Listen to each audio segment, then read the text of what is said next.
ന ന ന കൃതണരകാം കൃതണരകാം കൃതണര കൃതണരകാം കൃതണരകാം കൃതണര കൃതണരകാം കൃതണരകാം കൃതണരകാം ന ന ന.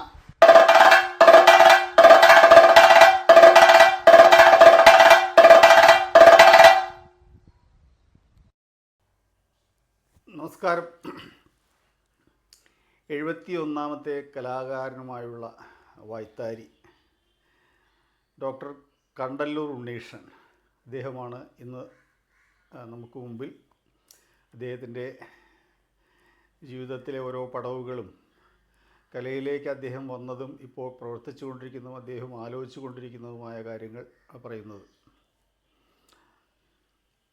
പാരമ്പര്യമായി തന്നെ വാദ്യകലാകാരനാണ് കണ്ടല്ലൂർ ഉണ്ണീഷൻ. അദ്ദേഹത്തിൻ്റെ ജ്യേഷ്ഠ അനുജന്മാർ കൊട്ടുകാരാണ്. അദ്ദേഹത്തിൻ്റെ അച്ഛൻ കണ്ടല്ലൂർ സദാശിവനാശാൻ കൊട്ടുകാരനാണ്. സദാശിവനാശാൻ്റെ അച്ഛനും അദ്ദേഹത്തിൻ്റെ അച്ഛനും തന്നെ കൊട്ടുകാരായിരുന്നു. അപ്പോൾ ഒരു പരമ്പര തന്നെ ഉണ്ട് എന്നർത്ഥം. കണ്ടല്ലൂർ ഉണ്ണീഷനും ഇപ്പോൾ തൻ്റെ മക്കളെ, ആൺകുട്ടിയെയും പെൺകുട്ടിയെയും കൊട്ടുപഠിച്ചിട്ടും അവർ പരിപാടികൾ നടത്തിക്കൊണ്ടിരിക്കുന്നുമുണ്ട്. എങ്ങനെയായാലും കണ്ടല്ലൂർ ഉണ്ണീഷൻ തൻ്റെ വാദ്യകലാ പഠനം നിരവധി സ്ഥാപനത്തിൽ, അച്ഛൻ്റെ കീഴിൽ നിന്ന് പഠിച്ചതിന് ശേഷം നിരവധി സ്ഥാപനത്തിൽ പഠിച്ചു. അതായത് ഞാൻ അതിൻ്റെ ക്രമപ്രകാരമല്ല പറയുന്നത് എന്നിരിക്കലും, കലാഭാരതി കഥകളി കേന്ദ്രത്തിൽ അദ്ദേഹം കൊട്ടുപഠിക്കുകയുണ്ടായി. മാർഗി കഥകളി സ്കൂളിൽ കൊട്ടുപഠിക്കുകയുണ്ടായി. വൈക്കത്തെ ക്ഷേത്രകലാപീഠത്തിൽ അദ്ദേഹം കൊട്ടുപഠിക്കുകയുണ്ടായിട്ടുണ്ട്. തുടർന്ന് വിവിധ വാദ്യ ആചാര്യന്മാരുടെ അടുക്കൽ പോയി കൊട്ടുപഠിക്കുകയും അവരെ നിരന്തരം വിളിച്ച് സംസാരിക്കുകയും തൻ്റെ ചിന്തകളും കൊട്ടിനെക്കുറിച്ചുള്ള അവരുടെ ഉപദേശങ്ങളും ഇദ്ദേഹം കേൾക്കുകയും ചെയ്തിട്ടുണ്ട്. അങ്ങനെ വാദ്യത്തിന് വേണ്ടി, അല്ലെങ്കിൽ ചെണ്ടയ്ക്ക് വേണ്ടി, കൊട്ടിന് വേണ്ടി നിരന്തരം പരിശ്രമിച്ചു കൊണ്ടിരിക്കുന്ന ഒരു കലാകാരനാണ് കണ്ടല്ലൂർ ഉണ്ണീഷൻ.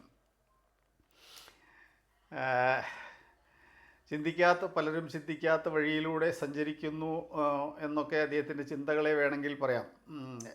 ഗണപതി കയ്യിനെ അക്ഷരമാലയുമായി ബന്ധപ്പെട്ട് അദ്ദേഹം സംസാരിക്കുന്നുണ്ട്. മലയാള അക്ഷരം നമ്മുടെ കൊട്ടുമായി ബന്ധപ്പെട്ട്.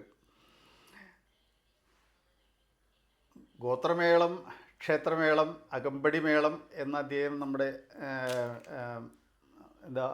മേളങ്ങളെ വിശദീകരിക്കുന്നുണ്ട്, കാഴ്ചപ്പാടുകൾ പറയുന്നുണ്ട്.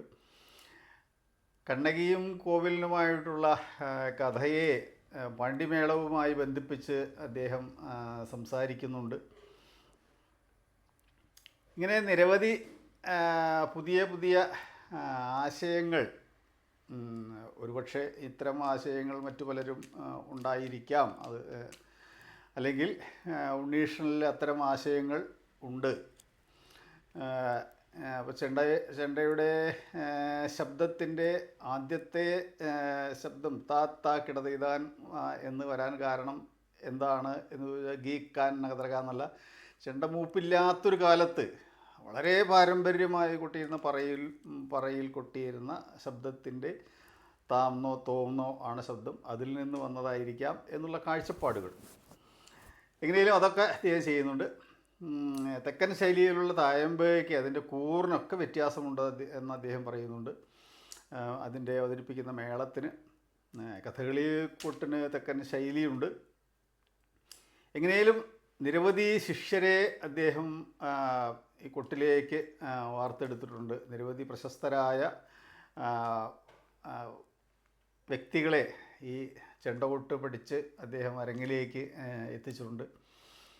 എങ്ങനെയും നമുക്ക് വളരെ ദീർഘകാലമായി ഞാൻ അദ്ദേഹത്തിനോട് അഭിമുഖം സംസാരിക്കാൻ വേണ്ടി ശ്രമിക്കുന്നു. അദ്ദേഹവും അതുപോലെ തന്നെ സാഹചര്യം കൊണ്ട് സാധിക്കാതെ വന്നു.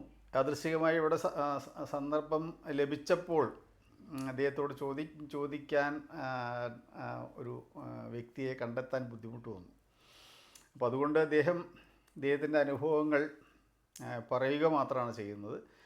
എങ്ങനെയും അത് ഇതിന് യാതൊരു കോട്ടം തട്ടിയിട്ടില്ല എന്നാണ് എനിക്ക് അദ്ദേഹത്തിൻ്റെ സംഭാഷണങ്ങൾ കേൾക്കുമ്പോൾ തോന്നുന്നത്. അത് നിങ്ങൾക്കും തോന്നും എന്ന് വിചാരിക്കുന്നു.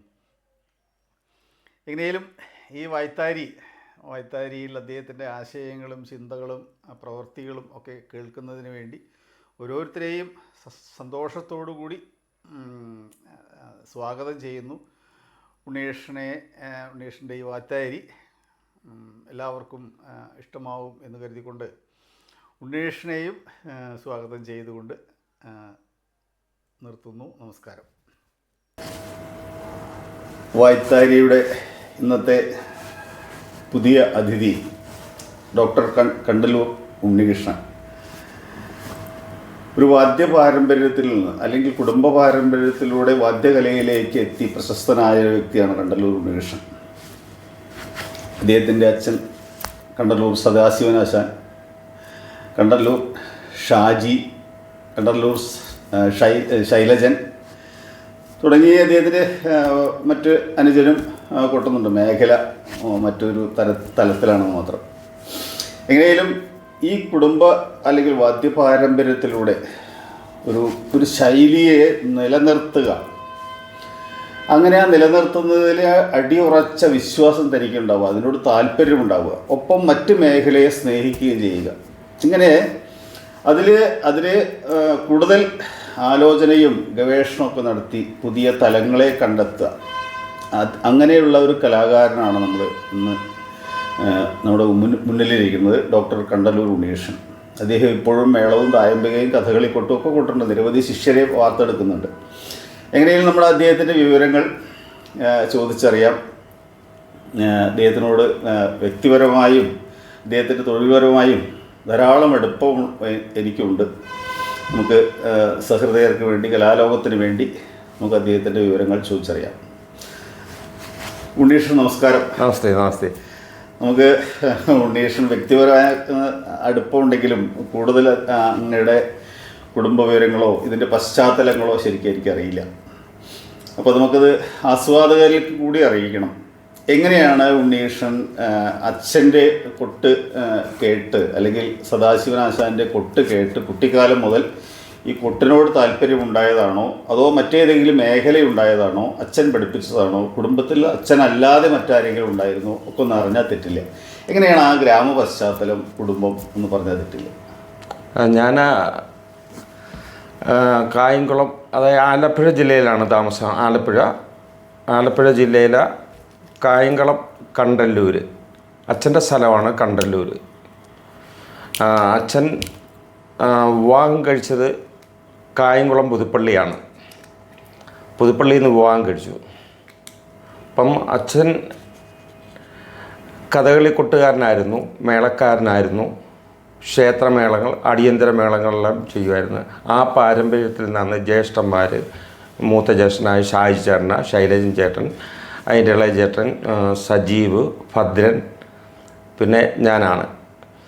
അപ്പോൾ അങ്ങനെ വീട്ടിൽ അച്ഛൻ്റെ പാരമ്പര്യം നിലനിർത്തുക എന്നുള്ളതായിരുന്നു എല്ലാ മക്കളും പഠിച്ചിരിക്കണമെന്ന് അച്ഛന് നിർബന്ധമുണ്ടായിരുന്നു.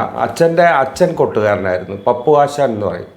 അദ്ദേഹത്തിൻ്റെ അച്ഛനും കൊട്ടുകാരനായിരുന്നു, അനന്തൻ എന്ന് പറയും. അപ്പോൾ അച്ഛൻ മൂന്നാമത്തെ തലമുറയും ഞങ്ങൾ മക്കൾ നാലാമത്തെ തലമുറയിലോട്ടും അച്ഛൻ പകർന്നു വന്നു. അന്ന് വലിയ ബുദ്ധിമുട്ടായിരുന്നു. ഞങ്ങൾ ഇത്രയും പേരെയൊക്കെ വളർത്തുന്നതിനൊക്കെ വലിയ ബുദ്ധിമുട്ട്. അച്ഛൻ ഒരാളും ഉണ്ട്. കഥകളിക്കൊട്ട് ഒരു 3 കിലോമീറ്ററോളം അച്ഛൻ ചെണ്ടയും ചുമന്നുകൊണ്ടാണ് പോകുന്നത്. ഓച്ചറ എന്ന് പറയുന്ന സ്ഥലത്ത് ചെന്നിട്ടേ ബസ് കിട്ടത്തുള്ളൂ. അവിടെ വരെ അച്ഛൻ ചെണ്ട ചുമന്ന് കഥകളിക്ക് കൊട്ടുക. അന്ന് അവിടുന്ന് കിട്ടുന്ന ആ വരുമാനം കൊണ്ട് വേണം ഞങ്ങൾ മക്കളെ ഇത്രയും പേര്, ഞങ്ങൾ 6 ആണും 1 പെണ്ണുമാണ്, ഇത്രയും പേരും വളർത്തേണ്ടത്. അച്ഛൻ പിന്നെ അച്ഛൻ്റെ പാരമ്പര്യമായിട്ടുള്ള തൊഴിൽ മക്കളിലും പകർന്നു വന്നു. അച്ഛൻ അന്നത്തെ കാലങ്ങളിൽ 6 മാസം പോലും ഇല്ലായിരുന്നു സീസൺ. കഥകളി കൊട്ട് കഴിഞ്ഞാൽ പിന്നെ വേറെ ഒന്നുമില്ലായിരുന്നു. വീട്ടിൽ ജീവിക്കണ്ടായോ, ഒത്തിരി ബുദ്ധിമുട്ടുകളുടെ അടിസ്ഥാനത്തിലാണ് ജീവിച്ചു വന്നത്. കഥകളിക്കൊട്ട് മാത്രമാണോ അച്ഛൻ കൊട്ടിയിരുന്നത്? അച്ഛൻ മേളം കൊട്ടുമായിരുന്നു. അതായത് ക്ഷേത്രമേളങ്ങൾ, അതായത് മധ്യ തിരുവിതാംകൂറിൻ്റെ ഒരു അനുഷ്ഠാന മേളങ്ങളുണ്ട്. ജീവിതമേളം, മുടി എഴുന്നള്ളത്ത്, അങ്ങനെയുള്ള ക്ഷേത്രമേളം, കലശ പൂജയ്ക്കുള്ള മേളങ്ങൾ, ഇങ്ങനെയുള്ള നമ്മുടെ നാട്ടിൽ തന്നെ ക്ഷേത്രങ്ങളിൽ അതിൻ്റെ ഒരു പ്രത്യേകതയുണ്ട്. ജീവിതമേളമായാലും മുടിമേളമായാലും വ്യത്യാസങ്ങളുണ്ട്. പ്രാദേശികമായ മേളങ്ങൾ അച്ഛൻ ഞങ്ങളെ എല്ലാവരെയും പഠിപ്പിച്ചിട്ടുണ്ടായിരുന്നു. അങ്ങനെയാണ് അന്നൊക്കെ ആദ്യമേയൊക്കെ ഞങ്ങൾ മേളമാണ് കൂട്ടുന്നത്. മേളവും തെക്കൻ സമ്പ്രദായത്തിലെ വടക്ക് തായമ്പ എന്ന് പറയുമ്പോൾ തെക്ക് ഒറ്റച്ചെണ്ട മേളം എന്നാണ് പറയുന്നത്. അങ്ങനെ ഒരു വ്യത്യാസം ഉണ്ടായിരുന്നു. ഒരു ചെണ്ട വടക്ക്, അത് അച്ഛൻ പറയുന്നത് അത് തെറ്റൊന്നുമില്ല. അത് വടക്ക് ഒറ്റത്തായമ്പയായിരുന്നു ആദ്യമേ. ഒരാളായി തായമ്പ കൂട്ടത്തുള്ളായിരുന്നു. ഇവിടെ ഒരാളെ കൂട്ടത്തുള്ള ഒരു ചെണ്ടയിൽ കൊട്ടുന്നു, അതിനാണ് ഒറ്റച്ചെണ്ട മേളം എന്ന് പറയുന്നത്. ഒരു ചെണ്ടയിൽ കൊട്ടുന്നു, ബാക്കിയുള്ളവരെല്ലാം സഹപ്രവർത്തകരെല്ലാം തുണ പിടിച്ച് തരുന്നു. അങ്ങനെയാണ് തെക്കൻ നാട്ടിലെ ഒരു വ്യത്യാസം എന്ന് പറയുന്നത്. വടക്ക് തായമ്പ എന്ന് പറയുമ്പോൾ മധ്യ തിരുവിതാംകൂറിൽ ഒറ്റച്ചെണ്ട മേളം എന്നാണ് പറയുന്നത്. അപ്പോൾ എങ്ങനെയും അച്ഛൻ കഥകളിക്കൊട്ട് കൂടാതെ ക്ഷേത്രമേളങ്ങൾ, ജീവിതമേളം, പിന്നെ ക്ഷേത്രാടിയന്തരമേളം, പിന്നെ ഇത് കൊണ്ടൊന്നും ജീവിതമാർഗങ്ങളും ഒന്നും മക്കളെ എല്ലാം വളർത്തണ്ടായോ. അങ്ങനെ അച്ഛന് ഒരു ഏത് കാലം മുതലാണ് ഉണ്ണീഷണോ അല്ലെങ്കിൽ ഏട്ടനോ ഇവരൊക്കെ പഠിക്കാൻ തുടങ്ങിയത്, പഠിപ്പിച്ചത് ഓർമ്മ ഉണ്ടോ? അച്ഛൻ അതായത് സ്കൂളും കൊട്ടും ഒപ്പം കൊണ്ടു നടന്നിരുന്നു, അതോ അച്ഛൻ്റെ കൂടെ കൊട്ടിന് പോയിരുന്നു? 84 കാലങ്ങളിൽ, 1984 ഒക്കെയാണ് ഞാൻ ഇതിനകത്തോട്ട്. എന്താണെന്ന് ചെണ്ട വീട്ടിലുണ്ടല്ലോ എന്നൊക്കെ ഉള്ള ഒന്നും അറിയില്ലായിരുന്നു. അപ്പോൾ അച്ഛൻ വിളിക്കും, അച്ഛൻ്റെ കൂടെ സഹായത്തിന് പോവും. ജ്യേഷ്ഠന്മാർ, അച്ഛൻ്റെ ജ്യേഷ്ഠനൊരാളുണ്ട് കണ്ടല്ലൂർ സദാനന്ദൻ, പുള്ളിയും കഥകളി കൂട്ടുകാരനായിരുന്നു. അവർ കണ്ടല്ലൂർ ബ്രദേഴ്സ് എന്നായിരുന്നു അറിയപ്പെടുന്നത്. അങ്ങനെ അച്ഛൻ തായമ്പ പഠിച്ചു, തായമ്പയും മേളവും കൊട്ട്. അങ്ങനെ പിന്നെ കഥകളി കൊട്ട് അക്കൻ്റെ പറമ്പ് കേശവപ്പണിക്കർ ആശാൻ്റെ അടുത്തു നിന്നാണ് അച്ഛൻ കഥകളി കൊട്ട് പഠിച്ചത്. അക്കൻ്റെ അദ്ദേഹത്തിൻ്റെ അടുത്ത് വീട്ടിലെ നിലമുണ്ടായിരുന്നു. നിലമൊക്കെ വിറ്റ് അന്നൊക്കെ ഗുരുവിൻ്റെ വീട്ടിൽ പോയി നിന്ന് അവിടെ നിന്ന് അച്ഛൻ ആശാൻ്റെ അടുത്തു നിന്ന് കഥകളി കൊട്ടൊക്കെ പഠിച്ചിട്ട് ആ കൊട്ടാണ് തെക്കൻ സമ്പ്രദായമാണ് അച്ഛൻ കഥകളി കൊട്ടല്ല. ഈ അച്ഛൻ കൊട്ടിയിരുന്ന കഥകളി അരങ്ങുകളൊക്കെ ഓർമ്മ ഉണ്ടോ? ഒത്തിരി ഓർമ്മ. വേഷങ്ങൾക്ക് അച്ഛൻ കൊട്ടിയ അരങ്ങുകളെന്ന് പറയുന്നത് അച്ഛൻ പറഞ്ഞു കേട്ടുള്ള കോട്ടക്കൽ കുട്ടം ഞാൻ കണ്ടിട്ട് പോലുമില്ല. കോട്ടക്കൽ കുട്ടന്മാരാശാനുമായിട്ട് ഡബിൾ മേളപ്പദം കൂട്ടിയിട്ടുണ്ടെന്ന് പറഞ്ഞു. അത് അച്ഛൻ്റെ വലിയൊരു അനുഭവമായിരുന്നു എന്ന് പറഞ്ഞു. അത് ഒരു വല്ലാത്ത ഒരു അനുഭവമായിരുന്നു. പിന്നെ പൊതുവാളാശാൻ, മന്നാടിയരാശാൻ, കേശവനാശാൻ, വാസു ആശാൻ്റെ കൂടെയൊക്കെ ഇഷ്ടം പോലെ. പിന്നെ ഇങ്ങോട്ട് വന്ന് രാമൻ നമ്പൂരിച്ചേട്ടൻ്റെ, പിന്നെ ജ്യേഷ്ഠന്മാർ കലാമണ്ഡലം ഉണ്ണീഷേട്ടൻ്റെ കൂടെയും കണ്ടമാനം കൂട്ടിയിട്ടുണ്ട്. ഷായിച്ചേട്ടനാണ് ഉണ്ണീഷേട്ടൻ്റെ പേര് പറയുന്നത്. അങ്ങനെയാണ് ഞാൻ അറിയുന്നത് ഇങ്ങനെ ഒരാൾ. അപ്പോൾ എങ്ങനെയും ആ കാലത്തിൽ ധാരാളം കളിയരങ്ങിൽ പങ്കെടുത്തിട്ടുണ്ട്. അവിടുന്ന് ഇപ്പോൾ ഉണ്ണീഷണോ അല്ലെങ്കിൽ ജ്യേഷ്ഠനോ പഠിക്കാൻ തുടങ്ങിയത് ഏത് കാലത്താണ്, എന്താണ്? അച്ഛൻ നേരിട്ട് പഠിപ്പിക്കുകയാണോ ഉണ്ടായത്, അതോ മറ്റാരെങ്കിലും ആണോ പഠിപ്പിച്ചിരുന്നത്? അല്ല, അന്നത്തെ കാലത്ത് അതെ ഓർമ്മയുണ്ട്. അച്ഛൻ പറഞ്ഞ ഈ അച്ഛനെ സാധാരണ കഥകളി ഇറങ്ങലൊക്കെ പോകാൻ നേരത്ത് ഓച്ചറ വരെ കൊണ്ടുവിടുന്നത് ഞാൻ സൈക്കിളിലായിരുന്നു കൊണ്ടുവിടുന്നത്. സൈക്കിളിൽ പോകുന്ന കൂട്ടത്തിൽ ചരിത്രങ്ങളും അന്നത്തെ കഥകളിക്കാരായിരുന്നു. ആരായിരുന്നു കൂടെ? കേശവേട്ടനുണ്ടായിരുന്നു, പൊതുവാളാശാനുണ്ടായിരുന്നു, മന്നാടിയാശാൻ, ഇങ്ങനെ അങ്ങനെ അച്ഛൻ്റെ സഹായത്തിന് ഷാജിച്ചേട്ടനായിരുന്നു മെയിനായിട്ട്. കണ്ടല്ലൂർ ഷാജി ജ്യേഷ്ഠനായിരുന്നു. അങ്ങനെ ഇരുന്ന കൂട്ടത്തിൽ അച്ഛൻ പറഞ്ഞ ഉള്ള അറിവാണ്.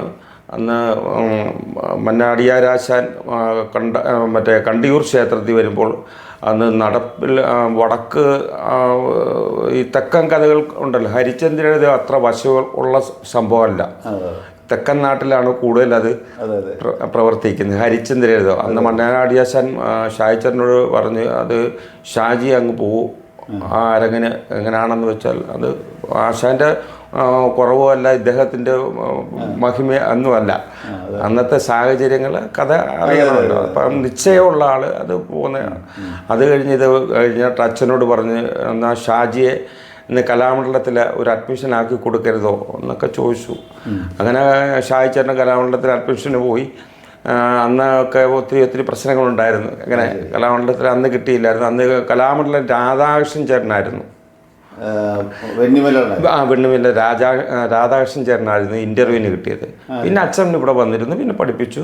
അച്ഛൻ്റെ തെക്കൻ സമ്പ്രദായത്തിലുള്ള കുട്ടികൾ പഠിച്ച് അങ്ങനെ വാസുവാശാനും മറ്റേ ഉണ്ണിശേട്ടൻ്റെ കൂടെയൊക്കെ പഠിച്ചു കഴിഞ്ഞപ്പോഴാണ് എന്നോട് ഇങ്ങനെ എനിക്ക് കുറച്ച് അറിവ് വെക്കാൻ തുടങ്ങിയത്. അങ്ങനെ കഥകളെപ്പറ്റി കൊച്ചു അച്ഛൻ്റെ കൂടെ നടന്ന് കുചേലവൃത്തം കേളികൂട്ടും, കുചേലവൃത്തത്തിൽ ദാനവാരി മുകുന്ദനെ കാണണം, അതിൻ്റെ ആ രംഗമൊക്കെ അച്ഛൻ തരാൻ തുടങ്ങി. ഇങ്ങനെ ഏത് അരങ്ങേറ്റമായിട്ട് ഏതെങ്കിലും കാലത്ത് ഉണ്ണീഷ് ഉണ്ടായിട്ടുണ്ടോ? അത് ഏത് കാലത്താണോ ഓർമ്മയുണ്ടോ?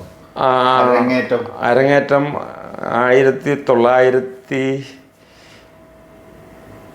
1980-കളിലാണ്. 85 കാലത്ത് 84-ലാണ് നേരത്തെ അറിയാൻ തുടങ്ങിയത്. അതെ 80-കളിലാണ്. സ്കൂൾ കോമ്പറ്റീഷന് വേണ്ടിയുള്ള ഈ തായമ്പ കൊട്ടണം, കലോത്സവങ്ങൾ പങ്കെടുക്കാൻ വേണ്ടി അങ്ങനെയാണ് അച്ഛൻ അരങ്ങേറ്റമായിട്ട് ജ്യേഷ്ഠന്മാരെ എല്ലാം ഇങ്ങനെ നടത്തിയിട്ട് അങ്ങനെയാണ്. അപ്പോൾ പഠിക്കൽ അങ്ങനെ ഇരുന്ന് പഠിക്കലുണ്ടായിട്ടില്ല എന്നാണോ പറഞ്ഞു വരുന്നത്? വീട്ടിൽ കളരി ഉണ്ടായിരുന്നു. ചെണ്ട സാധകത്തിനായിട്ട് ജ്യേഷ്ഠന്മാരെ എല്ലാം ഒരുമിച്ചിരുന്ന അച്ഛൻ പറഞ്ഞു തരുമായിരുന്നു മേളങ്ങൾ. ചോദിക്കാൻ കാരണം അതായത് ഇപ്പോൾ തക്കിട്ട തരികിട എന്നാണ് സാധാരണ പടകൈ അല്ലെങ്കിൽ കൊട്ടുന്നത്. അതെ. അപ്പോൾ അത് അങ്ങനെ തന്നെയാണോ പഠിച്ചിരിക്കുന്നത്? ചൊല്ലുകൾ അങ്ങനെയാണോ അതോ കൈ മറയ്ക്കുന്നതിന് വ്യത്യാസമുണ്ട്? തെക്കൻ സമ്പ്രദായത്തിൽ നേർവോലിനാണ് പ്രാധാന്യമെന്നാണ് അച്ഛൻ പറയുമ്പോൾ. വടക്കൻ സമ്പ്രദായത്തിൽ സാധകം കൈയുടെ അഭ്യാസങ്ങൾ വലുതായിരുന്നു എന്ന് പറഞ്ഞു. തെക്കന് നേർകോലെന്ന് പറയുന്നത് മറിപ്പില്ലായിരുന്നു, നേർകോലായിരുന്നു. വടക്കൻ സമ്പ്രദായത്തിൽ കൈ കുഴമറിച്ചുള്ള കൊട്ടാണ് അഭ്യാസങ്ങൾ. അതാ സാധകത്തിൻ്റെ ഇവിടെ തെക്കൻ സമ്പ്രദായത്തിൽ കുഴമറിച്ചുള്ള കൊട്ടുകളില്ലായിരുന്നു, നേർകോലാണ് എല്ലാവരും കൊട്ടിക്കൊണ്ടിരിക്കുന്നത്. നേർകോല് അതാണ് ഒരു സമ്പ്രദായം. ആദ്യത്തെ പാടക്കൈക്ക് വ്യത്യാസങ്ങളുണ്ട്. തക്കിട്ട തരികിട വലം തക്കിട്ട എന്ന് പറഞ്ഞാൽ അത് വ്യത്യാസം ഉണ്ടായിരുന്നു. ചൊല്ലുകൾ എന്തെങ്കിലും ഓർമ്മയുണ്ടോ? അതെ, തീർച്ചയായിട്ടും ഓർമ്മ. മറ്റേ വലം തക്കിട്ട തരികിട്ട കിട്ടത്തക്കി തരികിട്ട കിട്ടത്തക്കി തരികിട്ട കിട്ടത്തക്കി തരികിട്ട കിട്ടത്തക്കി തരികിട്ട കിട്ടത്തക്കി അതാണ് മൂന്നാമത്തെ, അതായത് വലം തക്കിട്ടയുടെ പാടം. പിന്നെ നാലാമത്തെ പാടക്കൈ എന്ന് പറഞ്ഞാൽ ഇടം തക്കിട്ട എന്ന് വടക്കൻ സമ്പ്രദായത്തിൽ പറയുമ്പോൾ ഇടം തക്കിട്ട എന്ന് പറയുന്നത് ഇത് തെക്കൻ സമ്പ്രദായം തിക്കുള്ള കിട്ടത്തക്ക തിക്കിത്തള്ള കിട്ടത്തക്ക തിക്കുള്ള കിട്ടത്തക്ക തിക്കിത്തള്ള കിട്ട ഇടംകൈയുടെയാണ്. തിക്കുള്ള തിക്കിത്തള്ള താ അങ്ങനെയുള്ള വ്യത്യാസങ്ങളാണ്. അതെ, ഞാൻ പഠിച്ച ഗണപതി കൈ എന്ന് പറഞ്ഞാൽ താ താ കിട്ടത്തക്കി താ കിട്ടത്തക്കി തരി കിട്ടത്ത കിട്ടത്തക്കി താ കൂത്തി ക്യൂത്ത കി ടേം കിട്ടത്തക്കി തരി കിട്ടത്ത. ഇതാണ് ഞാൻ തെക്കൻ്റെ സമ്പ്രദായത്തിലെ വായ്ത്താരി പഠിച്ചത്. അപ്പോൾ ഈ പാടക്കൈകൾ നിരന്തരം കൊട്ടിയിട്ട് അതെ പിന്നെ തുടർന്ന് നേരത്തെ പറയുന്നത് മത്സരത്തിന് വേണ്ടിയിട്ടുള്ള തായമ്പ. തെക്കൻ്റെ തായമ്പയ്ക്ക് വ്യത്യാസങ്ങളുണ്ടായിരുന്നു. തായമ്പ തെക്കനും വടക്കനുമായിട്ട് വ്യത്യാസങ്ങളുണ്ടായിരുന്നു. കൂറിനൊക്കെ താളത്തിന് വ്യത്യാസങ്ങളില്ല, പ്രവൃത്തിയിലെ എണ്ണങ്ങൾക്ക് വ്യത്യാസങ്ങളുണ്ടായിരുന്നു. അത് ശരി, അതിൻ്റെ വ്യത്യാസങ്ങളുണ്ടാവും. അപ്പം അത് അച്ഛൻ്റെ ഒരു പാരമ്പര്യത്തിൽ അച്ഛൻ കൊട്ടിയിരുന്നത് തന്നെയാണോ അതോ അച്ഛൻ അത് പിന്നെ പുതിയത് കണ്ടെടുത്തി ചെയ്തതാണോ? ഏതെങ്കിലും തരത്തിലുള്ള ഓർമ്മ ഉണ്ടോ? അതെ, അച്ഛൻ്റെ വഴിയിൽ അന്ന് എട്ടക്ഷരകാലം എന്ന് പറയുമായിരുന്നു. പതികാലത്തിന് വടക്കൻ സമ്പ്രദായത്തിൽ പതികാലം എന്ന് പറയുമ്പോൾ തെക്കൻ സമ്പ്രദായത്തിൽ എട്ടക്ഷരകാലം എന്ന് ചെമ്പടവട്ടത്തിൽ നമ്മൾ എട്ടക്ഷരകാലം എന്നാണ് പറയുന്നത്. എട്ടക്ഷരകാലം ശമ്പക്കൂറിന് 10 അക്ഷരം പതിഞ്ഞത് കൊട്ടുമായിരുന്നു. അച്ഛൻ്റെ ഒരു പറച്ചിലായിരുന്നു ശമ്പക്കൂറ് കൊട്ടണമെങ്കിൽ ശമ്പ കൊട്ടിയിട്ടേ കൂറ് കൊട്ടാവുള്ളൂ എന്നാണ് പറയുന്നത്. അക്ഷരകാലത്തിൽ തുടങ്ങണം. അക്ഷരകാലം കാണിച്ച് അതിനകത്ത് എണ്ണങ്ങളുണ്ടായിരുന്നു. തെക്കൻ സമ്പ്രദായത്തിൽ 15 എണ്ണങ്ങളുണ്ടായിരുന്നു ശമ്പ. അത് കഴിഞ്ഞിട്ട് പിന്നെ നേരെ ശമ്പയിൽ വരുവാണ്. താ തീ താ കിട തീ തീ കിട തൈ താ തീൻ താ കിട തീ തീ കിട തൈ തക്കിട്ട താക്ക തക്കി പിന്നെ കൂറിലോട്ട് വരുവാണ്. ഇതാണ് കൂറിൽ. ഈ കൂറിന് നേരെ തന്നെയാണ് പിടിക്കുന്നത്, വ്യത്യാസങ്ങളൊന്നുമില്ല. വടക്കൻ സമ്പ്രദായത്തിൽ അരികും നടുവും ആയിട്ട് കൂറിൻ്റെ വ്യത്യാസം. ഇത് നേരെ തന്നെയാണ് കൂറ് പിടിക്കുന്നത്. കിട്ട താക്ക തക്കിട്ട തക്കിട്ട തക്ക തക്കിട്ട ഇത് തന്നെയാണ് പിടിക്കുന്നത്. അപ്പൊ താളം കാണിച്ചിട്ട് അതെ, പതിഞ്ഞത് കൊട്ടി നേരെ ശമ്പയിൽ 10 അക്ഷരത്തിൽ വന്നു കഴിഞ്ഞിട്ട് നേരെ കൂറിലോട്ട് പോയി. ഇങ്ങനെ ഒരു സമ്പ്രദായമായിരുന്നു തെക്കൻ്റെ സമ്പ്രദായത്തിൽ. അപ്പൊ പതിഞ്ഞ കാലത്തിൽ എണ്ണങ്ങളുണ്ട്. ആ എണ്ണങ്ങളുണ്ട്. ഇടകാലത്തിലുണ്ട്. ഇടകാലം എന്ന് പറയുമ്പോൾ സാധാരണ ഇതല്ല, ഇതിൻ്റെ പതിഞ്ഞ ഉണ്ടെന്ന് ഡം ക്ണാക്കം ഡം ക്ണാക്ക ഡം ക്ണാക്കം ഡം നന്നാക്കാം ഡം നന്നാക്കാം നന്നാക്കാം നന്നാക്കാം ഡം നന്നാക്കാം നന്നാക്കാം നന്നാക്കാം ഡം നൻ ഇങ്ങനെ എണ്ണങ്ങൾ ഈ ഉരുള പോലെ കൊട്ടിയിട്ട് പിന്നെ ഇടയിൽ തൊഴുകും. ഇത് ഇതിനെപ്പറ്റി ഞാൻ ഒത്തിരി പേരോട് സംസാരിച്ചപ്പം പറഞ്ഞു, പണ്ട് പല്ലാവൂർ തൃത്താലയാശാനൊക്കെ പല്ലാവൂരാശാനൊക്കെ പതിഞ്ഞത് കൊട്ടാറുണ്ടെന്ന്. ഇപ്പോൾ ആരും അങ്ങനെ അത് നോക്കാറില്ലെന്ന് പറഞ്ഞ് പഴയ ഒരു ചണ്ടക്കാരൻ എന്നോട് പറഞ്ഞിട്ടുണ്ട്. വടക്കൻ സമ്പ്രദായത്തിൽ ഉണ്ണിശ ഇതൊക്കെ ഉണ്ടായിരുന്നു.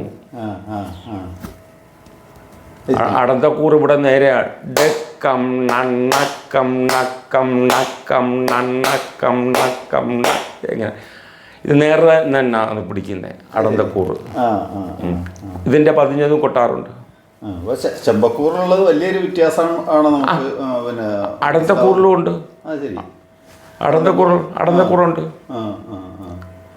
ഇതിനത് ഈ കൂറുകളോ കലാശിച്ചിട്ടാണ് ഈ ഇടവട്ടത്തില്. അതെ അതെ, പതിഞ്ഞ കഴിഞ്ഞിട്ടാണ് ഇടകാലം. അങ്ങനെ ഒരു സമ്പ്രദായമുണ്ട്. കൊട്ടാറുണ്ട്. അച്ഛനുള്ളപ്പോൾ ഞങ്ങൾ ജ്യേഷ്ഠനന്മാർ ചേർന്നാകുമ്പോൾ അച്ഛന് പ്രയാസങ്ങളില്ല. പുതിയ വേറൊരാൾ വരുമ്പോൾ അതിനകത്ത് അപ്പോൾ ഉണ്ണീശ്വരനോട് ഞാൻ പറയാറില്ല, സ്ഥിരമായിട്ട് കൊട്ടുന്ന ഒരാളുമായിട്ട് കൊട്ടുമ്പോഴും പുതിയ ഒരാൾ വരുമ്പോൾ ഇന്നതാ കൊട്ടണ്ട എന്ന് പറഞ്ഞു കൊടുക്കേണ്ട ഒരു സമ്പ്രദായം ഉണ്ടല്ലോ. അപ്പം സ്ഥിരമായിട്ട് ഇപ്പം ഉണ്ണീശ്വരന് ഇന്ന മേളപ്പദം കൊട്ടുന്ന ഇന്ന ഒരു വട്ടം പറയേണ്ട കാര്യമില്ല. ഉണ്ണീശ്വരൻ എന്ത് ചെയ്യുന്ന അദ്ദേഹം ചെയ്യും. പുതിയൊരാളാണെങ്കിൽ പുതിയൊരു തലമുറ കൊട്ടാൻ വരുന്ന എന്തൊക്കെ ചെയ്യുമെന്ന് അങ്ങോട്ടും ഇങ്ങോട്ടും പരസ്പര ധാരണ ഉണ്ടെങ്കിൽ അത് കൊട്ട് നടക്കുന്നുണ്ട്. അങ്ങനെ അച്ഛനും മക്കളും ആകുമ്പോൾ ഒരു പ്രശ്നമില്ലായിരുന്നു. അങ്ങനെ ഉണ്ടായിരുന്നു. പതിഞ്ഞ ത്രിപുട. നിങ്ങൾ 4 പേരോ അല്ലെങ്കിൽ 3 പേരും കൂടിയോ കൊട്ടിയിട്ടുണ്ടോ? അച്ഛനും ഞാനും ജ്യേഷ്ഠന്മാരുമായിട്ട് തായമ്പ കുട്ടി കളിക്കും കൂട്ടിയിട്ടുണ്ട്. ഓച്ചറ അമ്പലത്തിൽ കഥ കളിക്കും കൂട്ടിയിട്ടുണ്ട്. അതെ, അതും പറഞ്ഞിട്ടുണ്ട്. അങ്ങനെ ഈ ഒരു വീട്ടിൽ 4 കഥകളി ചണ്ടക്കാർ അച്ഛനും മക്കളുമായിട്ടുള്ള അപൂർവമായിരിക്കുമെന്നാണ്. കൂട്ടുകാരായിരുന്നു. പാരമ്പര്യമായിട്ട് ഉണ്ടായിരുന്നു. അതൊരു വലിയ പിന്നെ എന്താ കേട്ടറിവ് തന്നെയാണ്. അല്ലെങ്കിൽ ഞാൻ അച്ഛൻ്റെ അടുത്തുനിന്ന് പഠിച്ചിട്ടാണ് ഞാൻ അന്ന് കഥകളി ചേട്ടന്മാരെ സഹായിക്കാൻ ശ്രീവല്ലഭൻ്റെ അവിടെ സ്ഥിരം കഥകളിക്ക് അച്ഛനും ജ്യേഷ്ഠന്മാരുമായിരുന്നു. ഷായിച്ചേട്ടന് ശൈലഞ്ചേട്ടന് ചണ്ട അവിടെ തന്നെ വെച്ചേക്കുന്ന ഒരു കാലങ്ങളുണ്ടായിരുന്നു മുൻകാലങ്ങളിൽ. അന്ന് അച്ഛനെ മാറ്റത്തിന് ഞാൻ പോകുമായിരുന്നു. ഷായിച്ചേട്ടൻ്റെ മാറ്റത്തിന് പോകും, ശൈലഞ്ചേട്ടൻ്റെ മാറ്റത്തിന് ഞാൻ പോയി. അങ്ങനെ ഒത്തിരി ഈ അരങ്ങ് പരിചയം ജ്യേഷ്ഠന്മാരിൽ കൂടെ അച്ഛനിൽ കൂടെ ഒത്തിരി ഉണ്ടായിട്ടുണ്ട്. ഷായിച്ചേട്ടൻ എത്ര കാലം? ഷായിച്ചേട്ടൻ്റെ കൂടെ ഞാൻ ഒത്തിരി അരങ്ങുകളിൽ കൂട്ടിയിട്ട് മേളപ്പദം കൂട്ടിയിട്ടുണ്ട്. അങ്ങനെ അച്ഛൻ്റെ കൂടെ അടുത്ത് പഠിച്ചു കഴിഞ്ഞപ്പോഴാണ് ഞാൻ അന്ന് തിരുവട്ടാറ് അങ്ങനെയൊക്കെ തെക്കനാട്ടിലൊക്കെ എന്നെ അറിയാൻ തുടങ്ങി. കണ്ടല്ലൂർ ആശാൻ്റെ മകനാണെന്ന് പിന്നെ ഒറ്റയ്ക്ക് വിളിക്കാൻ തുടങ്ങി. ഞാനങ്ങനെ തിരുവട്ടാർ ഒരു മേളപ്പദം ഉണ്ടായിട്ടുണ്ടായിരുന്നു. അന്ന് രാമൻ നമ്പൂരി ചേട്ടനാണ്, ഇപ്പോഴും നല്ല ഓർമ്മയാണ്. ഡബിൾ. ഇപ്പം ഞാൻ അദ്ദേഹത്തോട് പറഞ്ഞു, ഞാൻ അപ്പം എനിക്കറിയാം ഉണ്ണീശ്വരനല്ലേ കണ്ടല്ലോ, അറിയാം ഷാജിയുടെ. അപ്പം അന്ന് നൗഫയിലെ ഒരു എണ്ണം കൊട്ടി അദ്ദേഹം വിട്ടു. എനിക്കത് കൊട്ടാൻ അറിയില്ലായിരുന്നു. ഞാനത് ചോദിച്ചു, ചേട്ടാ എന്താണ് ചെയ്യുന്നത്? അത് ഇന്നതാന്ന് പറഞ്ഞു. അത് എനിക്കൊരു വിഷമമായപ്പോൾ ഇന്നെണ്ണോ കൊട്ടുന്നതെന്ന് പറഞ്ഞിട്ട് അദ്ദേഹം വേറൊരു സമ്പ്രദായത്തിൽ അത് അന്നേരം വന്നതായിരിക്കും, എന്നോടുള്ള വിരോധം കൊണ്ടോ ഒന്നുമല്ല. അപ്പം അത് കഴിഞ്ഞ് ചമ്പടവട്ടോ ആയി കഴിഞ്ഞപ്പോൾ എനിക്ക് അന്നത്തെ വായ്ത്താരി പറയാനറിയാം, എന്താ കുട്ടി വിട്ടതെന്ന് പറയാൻ അറിയത്തില്ല. ഇപ്പം ഞാൻ നന്നകാനൂറഡും ഗഡൂറ എന്നുള്ള ഒരെണ്ണം ചമ്പടയിൽ അദ്ദേഹം കൊട്ടി. ഞാനത് നോക്കി നിന്ന് അതിന് പകരം അതിന് മറുപടി ഞാൻ എന്തൊക്കെ ഒപ്പിച്ചു കൊടുത്തു. അങ്ങനെ അത് ഞാൻ വലിയ അന്ന് മാർഗിയിലെ അധ്യാപകനാണ്. രാമൻ നമ്പൂതിരിച്ചേട്ടൻ. ഞാനത് വലിയ വിഷമത്തോടു കൂടി അച്ഛൻ്റെ അടുത്ത് വന്ന് അത് പറഞ്ഞു. ഇപ്പം ഞാൻ പറഞ്ഞ അച്ഛാ എങ്ങനെ എനിക്ക് ഇനി തുടർന്നൊന്ന് പഠിക്കണമല്ലോ. അച്ഛൻ്റെ മോശമാണെന്നുള്ളതല്ല, എനിക്ക് കുറച്ചുകൂടെ എവിടുന്നെങ്കിലും ഒക്കെ കുറച്ച് ഇപ്പോഴത്തെ തലമുറയുടെ അനുസരിച്ച് വരുന്ന ഇപ്പം വരുന്നവരെല്ലാം എന്താണെന്ന് അതെ അപ്പം അച്ഛൻ പറഞ്ഞു എവിടെയാണ് പഠിക്കേണ്ടത്. ഞാൻ പറഞ്ഞു അദ്ദേഹത്തിൻ്റെ അടുത്ത് തന്നെ എനിക്ക് പോയാൽ മതി എന്ന് പറഞ്ഞു, മാർഗി. അങ്ങനെ അച്ഛൻ എന്നെ മാർഗി കൊണ്ടുപോവുകയാണ്. മാർഗി ചെന്നപ്പോൾ രാമൻ നമ്പൂതിരിച്ചേട്ടൻ പറഞ്ഞു ഉണ്ണീഷൻ കൂട്ടുന്നതല്ലേ ഇവിടെ എടുക്കില്ലെന്ന് പറഞ്ഞു. ഉണ്ണികൃഷ്ണൻ ചെണ്ട കഥകളിക്ക് കൂട്ടുന്നതല്ലേ എടുക്കില്ലെന്ന് പറഞ്ഞു. അദ്ദേഹം നന്നായിട്ട് പ്രവർത്തിക്കുന്നുണ്ടല്ലോ. അപ്പം എനിക്ക് കളിക്ക് കൂട്ടും, നോക്കി എല്ലാം കൂട്ടും. പക്ഷേ അതല്ല മേളപ്പദമല്ലേ, ഇപ്പം ഒരു കഥകളിയുടെ ഒരു മേളപ്പദം കൂട്ടുമ്പോൾ അത് എണ്ണങ്ങൾ ഇപ്പം അത് അവിടെ അല്ലേ മോശമായതല്ല. അന്നൊക്കെ മേളപ്പദത്തിന് പ്രാധാന്യമുള്ളതാണ് സ്ഥിരം ക്ഷേത്രങ്ങൾ. അതായത് അപ്പം അങ്ങനെ അദ്ദേഹം അങ്ങനെ അവിടെ ഞാൻ പറഞ്ഞു എന്നാൽ ഞാൻ ഇനി വീട്ടിലോട്ട് വരുന്നില്ലെന്ന് പറഞ്ഞു. അങ്ങനെ ഇനി എവിടെയാണെന്ന് ചോദിച്ചു. എന്നോട് അച്ഛൻ ചോദിച്ചു മോനെ ഇനി എവിടെ ആണ്. ഞാൻ പറഞ്ഞു നമുക്ക് അന്ന് ആയാങ്കുടി ആശാനാണ്. അപ്പം ആയാങ്കുടി ആശാൻ അവിടുന്ന് ഞാൻ അറിയുന്നില്ല, പോയെന്ന് അറിയുന്നില്ല. മാർഗിയല്ല കലാഭാരതിയില്ല,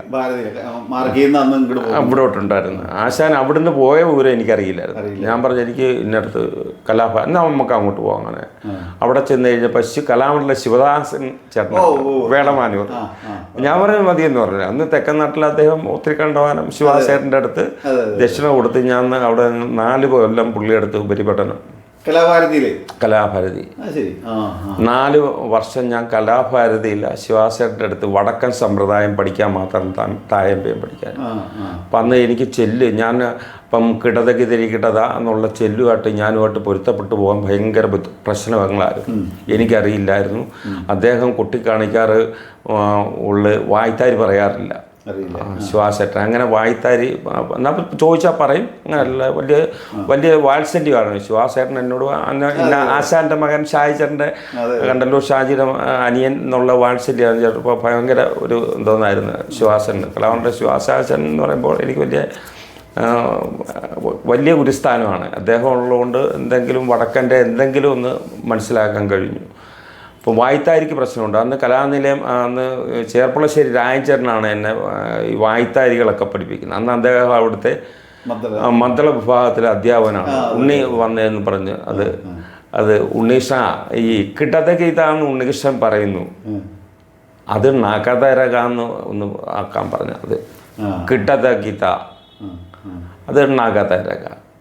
അങ്ങനെയുള്ള വ്യത്യാസങ്ങൾ പിന്നീട് അതെ കിട്ടതഗീത കിട്ടത അത് ദിരികിടത്തേക്ക് തരാം. അന്ന് അദ്ദേഹം പറയുന്ന ദിരികിടപ്പോഴും ഇപ്പം പിന്നെ പലയിടത്തും മാറ്റങ്ങൾ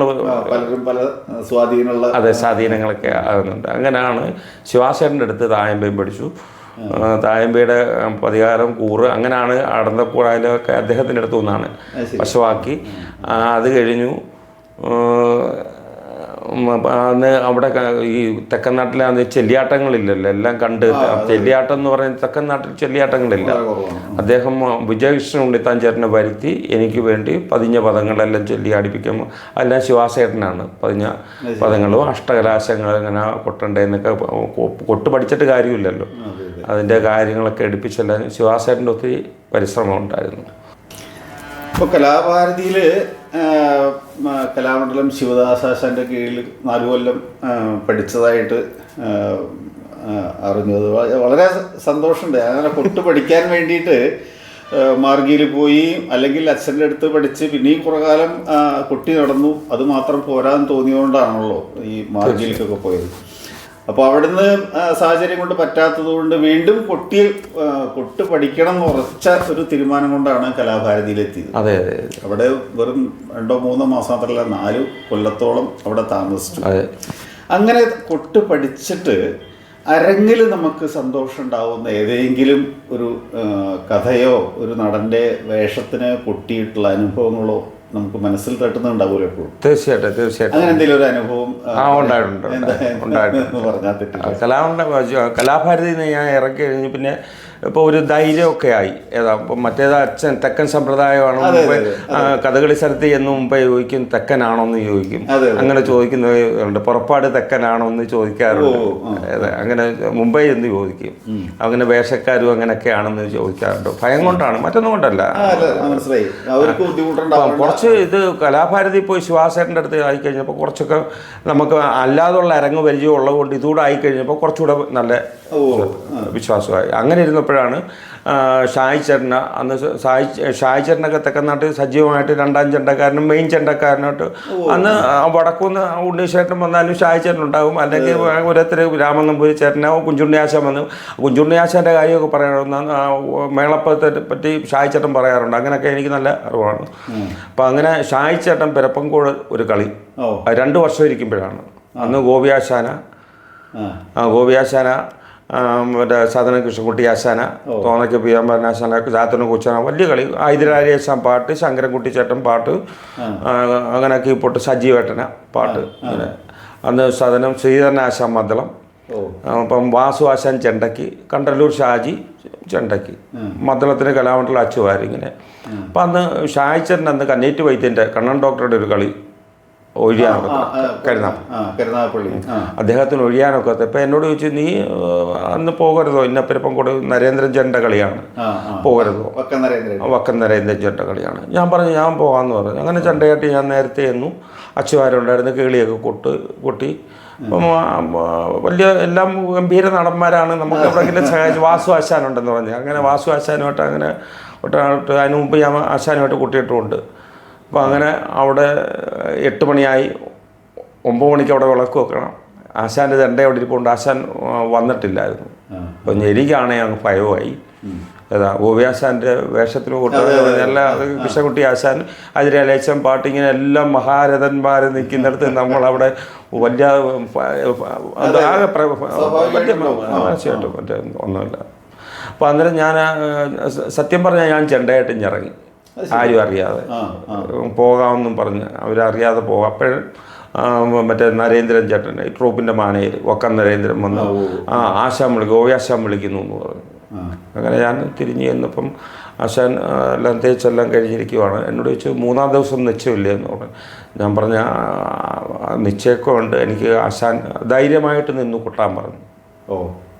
പുറപ്പാട്, അങ്ങനെ ഞാൻ പുറപ്പാട് മേളപ്പതും ഈ 3-ാം ദിവസവും ഇത് കഴിഞ്ഞിട്ട് കൃഷ്ണൻകുട്ടി ആശാൻ്റെ കീചോദവും സുന്ദരമായിട്ട്. ഇപ്പോഴും കൃഷ്ണൻകുട്ടി ആശാൻ എന്നെ കാണുമ്പോൾ, ഗോപിയാശാനെ പിന്നെ അങ്ങനെ കാണാറില്ല, കൃഷ്ണൻകുട്ടി ആശാൻ ഇപ്പോഴും പറയാറുണ്ട്.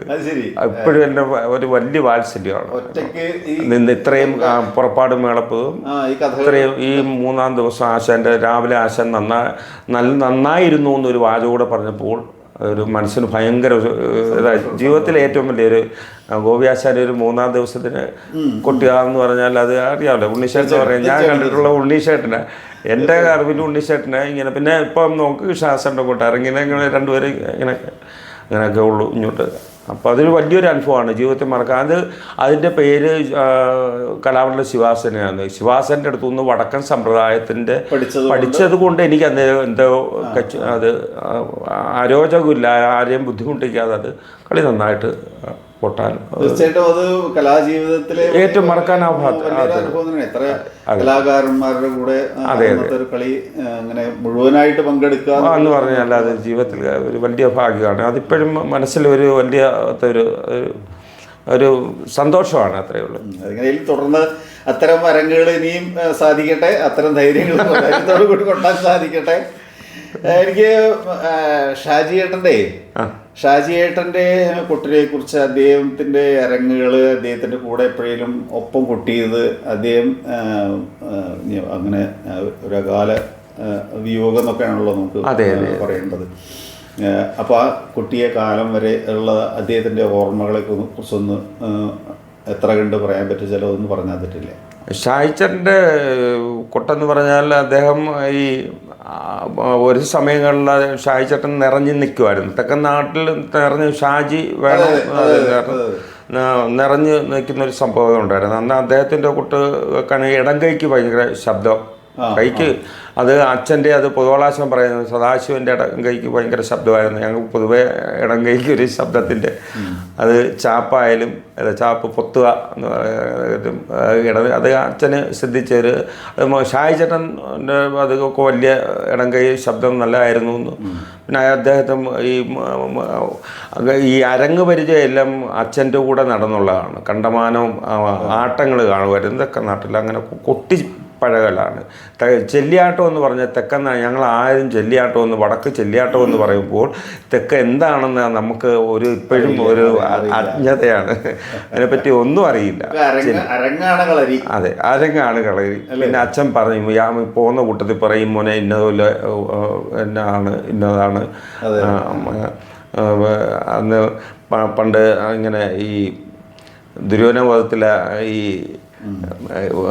ഒരു കാട്ടിലേക്ക് പോകുമ്പോൾ വലന്തല കൂട്ടുന്ന വാരണാസി ആശാൻ കൂട്ടി ഞാൻ കേട്ടിട്ടുണ്ട്. കാനന പോകി എന്ന് പറയുന്നിടത്തേക്ക് വലന്തല ഒരു ശബ്ദം കേൾപ്പിക്കാതെ അങ്ങനെ ഒരു സമ്പ്രദായമൊക്കെ അതിപ്പോഴാണ് ഞാൻ കാണാറില്ല. അങ്ങനെ ഒരു സമ്പ്രദായമൊക്കെ ഉണ്ടായിരുന്നു. അങ്ങനെ അതുപോലെ ഈ ഉള്ള കാലങ്ങളിലൊക്കെ ഈ ചെമ്പടയിലായിരുന്നു ഈ തെക്കൻ സമ്പ്രദായത്തിൽ. ഉണ്ണിച്ചേട്ടനെ അറിയാവുന്ന എനിക്കറിയില്ല, കണ്ടിട്ടുണ്ടോ എന്ന് അറിയത്തില്ല. അച്ഛനെ കൂടെ ചെമ്പടയിലായിരുന്നു ചൂത്. പഞ്ചാരിയിലല്ലേ ചൂത് കളി ദുര്യോധനത്തിൽ. ചെമ്പടവട്ടത്തിലാണ്, ചെമ്പടവട്ടത്തിലാണ്. ഇങ്ങനെ താളം ഇട്ടിട്ട് ഇതെല്ലാം നമ്മള് ചെമ്പടവട്ടത്തിന് താളം പിടിക്കുന്ന പോലെ. അതെ, അതിനകത്ത് അതിനകത്ത് ആ ചെമ്പടയിലാണ് ഞാൻ അതാണ് പഠിച്ചു വെച്ചിരുന്നത്. അതെല്ലാം കലാഭാരതി പോയി വടക്കൻ സമ്പ്രദായത്തിൽ ഇങ്ങനെ പഞ്ചാരിയിലാണ്, പിന്നെ ചെമ്പടയിലാണ് കൂട്ടുന്നത്. ഈ ചെമ്പടയിലാണ് എന്നുള്ളതും ഒരു പുതിയ അറിവാണല്ലോ.